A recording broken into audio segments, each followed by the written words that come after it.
సూర్యుడు మార్చి 21, 20 ఈ మేషంలో ప్రవేశిస్తాడు. మేష సంక్రమణం అంటాం. నిజానికి జరిగేది ఏంటంటే భూమి తులారాశిలో ప్రవేశిస్తుంది. మనకి సూర్యుడు మేషరాశిలో కదులుతున్నట్టుగా ఉంటుంది.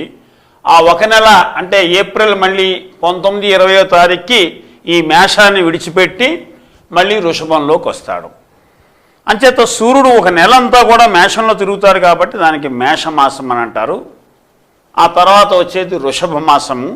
ఈ పేర్లు మనకి పెద్దగా అలవాటుగా ఉండవు. మిథున మాసము. కానీ కర్కాటక సంక్రమణం అందరికీ మనకి గుర్తు.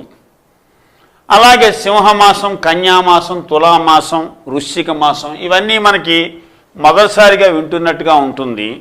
ఆ తర్వాత సూర్యుడు సుమారుగా నవంబరు నుంచి డిసెంబర్లో ఈ ధనురాశిలో తిరుగుతూ ఉంటాడు. ఈ ధనురాశిలో తిరిగితే ధనుర్మాసం